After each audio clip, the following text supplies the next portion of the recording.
వాగర్థావివ సంపృక్తౌ వాగర్థ ప్రతిపత్తయే జగతః పితరౌ వందే పార్వతీ పరమేశ్వరౌ. ఆదిత్యాయ చ సోమాయ మంగళాయ బుధాయ చ గురుశుక్రశనిభ్యశ్చ రాహవే కేతవే నమః. శృంగేరి జగద్గురు పీఠాధిపతులకి, కంచి పీఠాధిపతులకి నమస్కారములు తెలియచేసుకుంటూ కార్యక్రమాన్ని ప్రారంభిద్దాం. ఈ రోజున మనం తెలుసుకోబోయేటువంటి అంశము జ్యేష్ఠమాసము శుక్లపక్షము ఏకాదశి తిథి. దీనినే నిర్జల ఏకాదశి అని అంటారు. మనకు సంవత్సరం మొత్తంలో వచ్చే 24 ఏకాదశులలో ఒక ఎత్తు, ఈ జ్యేష్ఠమాసంలో శుక్లపక్షంలో వచ్చే ఏకాదశి నిర్జల ఏకాదశి ఒక ఎత్తు. జూన్ నెల 25వ తారీఖు గురువారం రోజున ఏర్పడుతుంది. ముఖ్యంగా ఏకాదశి అంటే మహావిష్ణువుకి అత్యంత ప్రీతికరమైనటువంటి తిథిగా చెప్పబడి ఉంది. అంతేకాకుండా ఈ రోజున ఉదయం 11:30 వరకు కూడా శివయోగము కూడా ఉంది. అంటే శివ సంబంధముగా కూడా ఈ ఏకాదశి అత్యంత పవిత్రముగా మహిమాన్వితమైనదిగా మనకు గోచరమవుతుంది.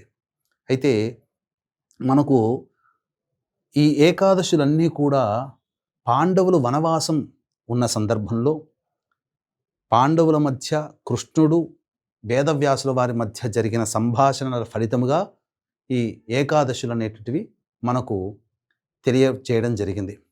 ఈ యొక్క వనవాసంలో భాగంగా ఈ ఏకాదశులన్నీ కూడా వివరాలన్నీ కూడా అన్ని ఏకాదశుల గురించి తెలియచేస్తూ ఉంటే, భీముడు తప్ప మిగతా అందరూ కూడా ఏకాదశి వ్రతాల్ని ఆచరించడం మొదలుపెట్టారు. తనకి కూడా చేయాలని ఉంది, కానీ ఆకలికి ఆగలేడు కదా. ఇలా పలుమార్లు ప్రయత్నం చేసి తన వల్ల కాక బావగారైనటువంటి కృష్ణ భగవానుల దగ్గరికి, వేదవ్యాసుల దగ్గరికి వెళ్ళి, అందరూ అన్నదమ్ములు అందరూ చేస్తున్నారు, నేను చేయలేకపోతున్నాను, నాకు ఇంకేదైనా తరుణోపాయం ఉందా? అన్ని ఏకాదశులు చేసేంత ఓపిక నాకు లేదు, ఏదైనా తరుణోపాయం చెప్పవయ్యా మహానుభావ అని అంటే, అప్పుడు శాస్త్ర ప్రమాణాన్ని అనుసరించి కృష్ణ భగవానుల వారు సెలవిచ్చినటువంటిది, వచ్చే జ్యేష్ఠమాసములో శుక్లపక్షంలో వచ్చే ఏకాదశి నిర్జల ఏకాదశి, ఆ ఒక్క ఏకాదశిని ఆచరించవయ్యా, 24 ఏకాదశులు ఆచరించిన పుణ్య ఫలితం ఆ ఒక్క రోజున ఆచరించడం వల్ల కలుగుతుంది అనగానే మహాసంతోషముగా ఆ యొక్క వ్రతాన్ని భీమసేనుల వారు ఆచరించి తరించారు. అందుకనే దీనికి భీమసేన ఏకాదశి అని కూడా పిలవడం జరుగుతుంది.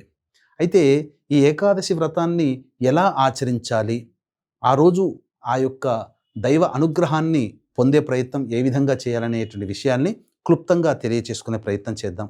ముఖ్యంగా వీక్షించేటువంటి ప్రేక్షకులు కూడా ఈ జ్యేష్ఠమాసము పురుషోత్తమ మాసముగా చెప్పబడినటువంటిది. అటువంటి విష్ణు సంబంధమైనటువంటి మాసమైనటువంటి యొక్క జ్యేష్ఠమాసంలో వచ్చే ఏకాదశి మహామహిమాన్వితమైనటువంటిది.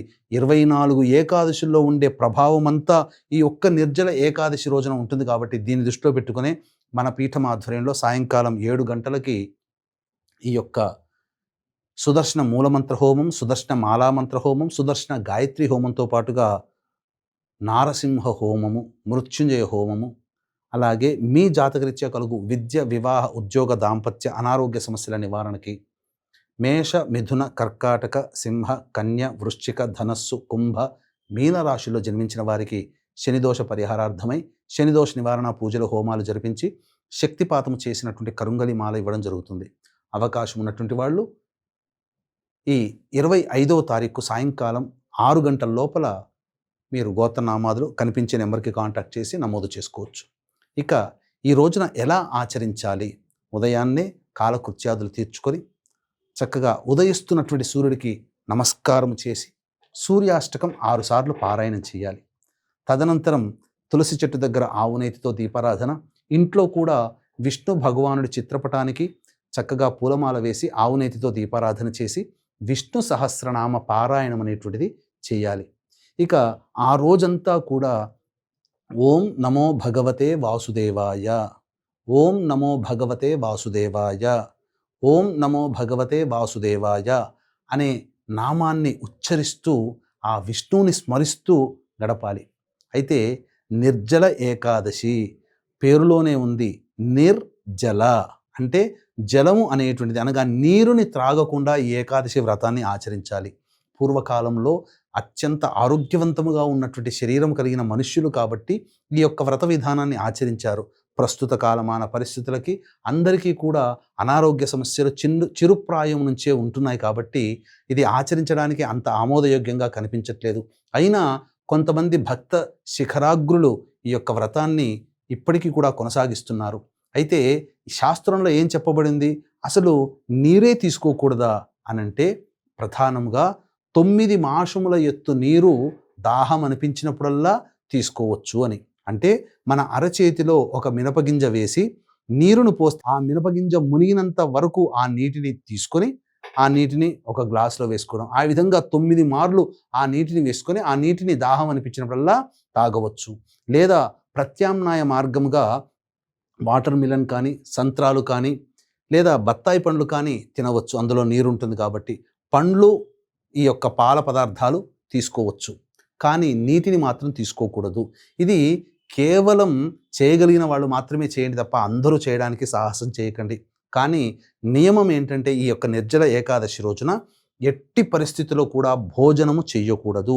అన్న పదార్థము, అన్న రూపంలో ఉండే బొంబాయి రవ్వ ఉప్మా, అలాగే బియ్యపు రవ్వ ఉప్మా కూడా తీసుకోకూడదు. ఈ విధంగా శాస్త్రంలో ఏం చెప్పబడింది, ఏకాదశి రోజున అయినటువంటి సూర్యోదయం ప్రభృతి ద్వాదశి రోజున వచ్చే సూర్యోదయానికి ఈ యొక్క వ్రతాన్ని సమాప్తం చేయమని కొన్ని ప్రమాణ గ్రంథాల ప్రకారము, అలాగే ఏకాదశి రోజున సూర్యోదయం నుంచి మళ్ళీ సూర్యాస్తమయం వరకు ఇట్టి కఠిన నియమాన్ని పాటిస్తే సరిపోతుంది అని చెప్తున్నారు. కాబట్టి ఎవరికి తోచిన విధంగా ఆ విధంగా చేయవచ్చు. కానీ ఎవరు కూడా నీరు త్రాగకుండా ఉండే విధంగా సాహసం చేయకండి.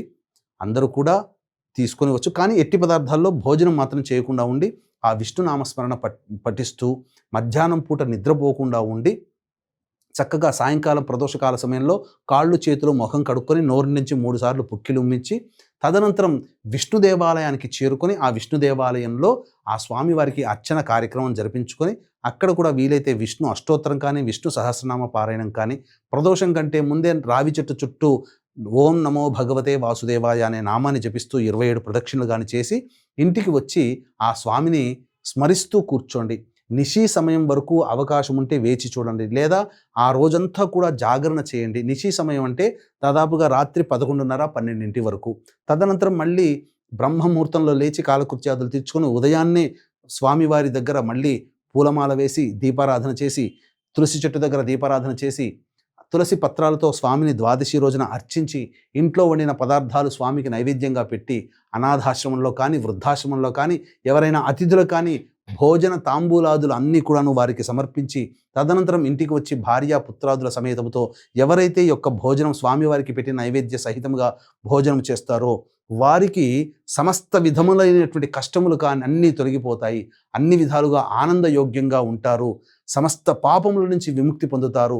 సాక్షాత్తు మహాభారత కాలం నాటి పాండవులే ఆచరించి చూపించగా మనం ఎంతటి వాళ్ళము, వాళ్ళకి ఎన్ని కష్టాలు వచ్చాయో తెలుసు కదా. ఆ కష్టాలన్నీ రూపుమాపి ఘోరమైనటువంటి యుద్ధంలో అఖండ విజయాన్ని సంప్రాప్తించబెట్టింది వాళ్ళు ఈ యొక్క వనవాస సమయంలో చేసినటువంటి పుణ్య కార్యక్రమాలు, ఆచరించినటువంటి వ్రత విధాన నియమ కార్యక్రమాలు. కాబట్టి మనము కూడా ఈ యొక్క నిర్జల ఏకాదశి రోజున మనకు తగ్గట్టుగా, మన శరీరానికి తగ్గట్టుగా ఆచరించి తరిద్దాం, దైవానుగ్రహాన్ని పొంది తరిద్దాం. సర్వం శ్రీ ఉమామహేశ్వర పరబ్రహ్మార్పణమస్తు.